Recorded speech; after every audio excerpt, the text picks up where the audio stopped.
મોરચોકના રવાડે ચડી બે યુવકો ચોરીને અંજામ આપતા હતા અને ચોરી કરતા હતા। પોલીસે આ બંને યુવકોની ધરપકડ કરી છે અને કિશોરની પણ સંડોવણી સામે આવી છે। આ ચોરીના પ્રકરણમાં આખરે ટોળકીમાં કોણ કોણ સમાવેશ છે, કેટલા મુદ્દામાલનું રિકવર કરવામાં આવ્યો છે, ક્યાં ચોરીને અંજામ આપવામાં આવ્યો છે, જોઈશું આ રિપોર્ટમાં।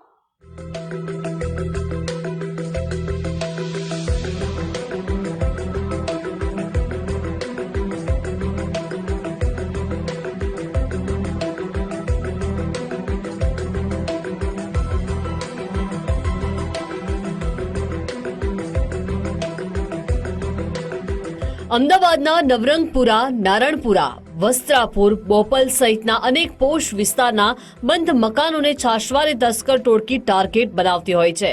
જો કે પોલીસની ઝડપી કામગીરીને કારણે અનેક ચોર ટોળકી જેલના સળિયા પાછળ પણ ધકેલાઈ જતી હોય છે। ગત 9 ફેબ્રુઆરીએ નવરંગપુરાના નક્ષત્ર એપાર્ટમેન્ટના એક બંધ મકાનમાં 23 લાખ રૂપિયાના દાગીના અને રોકડ રકમની ચોરી થઈ હતી। સાંજે 5:30 થી લઈ 7 વાગ્યાના અરસામાં પરિવારના સભ્યો બજાર જતા તસ્કરોએ તિજોરી તોડીને માલમત્તા લૂંટીને નાસી છૂટ્યા હતા। અમદાવાદ ઝોન 1 લોકલ ક્રાઇમ બ્રાન્ચને ચોરીના દાગીના વેચવા ફરતા બે યુવકો અંગેની બાતમી મળી, જેના આધારે પોલીસે બે તસ્કરો અને ફરાઝ મોહમ્મદની ધરપકડ કરવામાં આવી।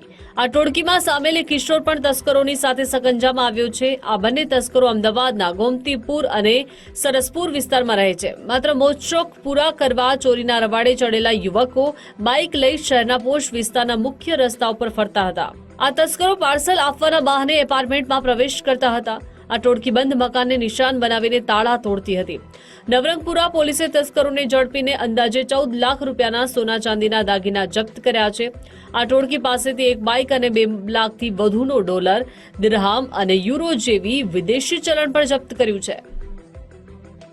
ઝોન 1ની એલસીબી ટીમને એવી માહિતી મળેલ કે બે આરોપી કે જે ચોરાયેલા દાગીના વેચવાની ફિરાકમાં અમદાવાદ શહેરમાં ફરતા છે। આ આરોપીઓની વેરિફિકેશન કરી માહિતી આધારે પૂછપરછ કરવામાં આવી, જેમાં મુખ્ય આરોપી ફરહાન ઉર્ફે ટેડી, બીજો આરોપી ફરાજ મોહમ્મદ, જે બંને ગોમતીપુર અને સરસપુર વિસ્તારના રહેવાસી છે।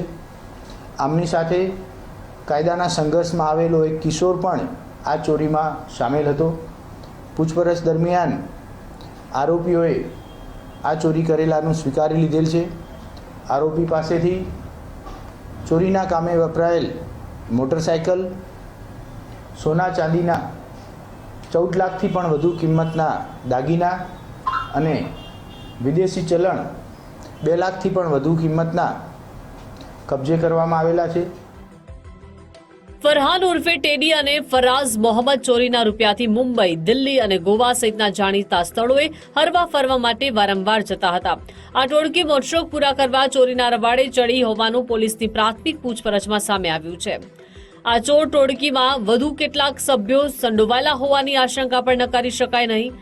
Ahmedabad zone 1 local crime branch અને નવરંગપુરા પોલીસના કાફલાએ ફરહાન અને ફરાઝ મોહમ્મદની ચોરીના સામાન અંગે તપાસ શરૂ કરી છે। ચોરી કર્યા બાદ પોતે આ દાગીના વેચી અને એની રોકડ રકમ મેળવી અને પછી ગુજરાતની બહાર કોઈ જગ્યાએ ફરવા માટે જવાની ફિરાકમાં હતા એવું પ્રાથમિક તબક્કે આરોપી પાસેથી જાણવા મળેલું છે। 2 આરોપી અને કાયદાના સંઘર્ષમાં આવેલો જે કિશોર છે, એમાં ફરહાન નામનો જે આરોપી છે એ ગોમતીપુર વિસ્તારમાં અગાઉ એક ઘરફોડ ચોરીમાં પકડાયેલો છે। આ ઝડપાલા બંને તસ્કરો પૈકી એકના માથે અગાઉ ગુના નોંધાયેલા છે। 23 લાખની ચોરીના મુદ્દામાલ પૈકી બાકીનો મુદ્દામાલ તસ્કરોએ કોઈને રાખવા આપ્યો છે કે પછી વેચીને કોઈ મિલકતો વસાવી તે અંગે વધુ પૂછપરછ હાથ ધરવામાં આવી છે। આ તસ્કર ટોળકી અગાઉ અમદાવાદના વિવિધ વિસ્તારમાં અનેક ઘરફોડને અંજામ આપ્યાની આશંકા છે। અર્પિત દરજી, ગુજરાત ફર્સ્ટ, અમદાવાદ।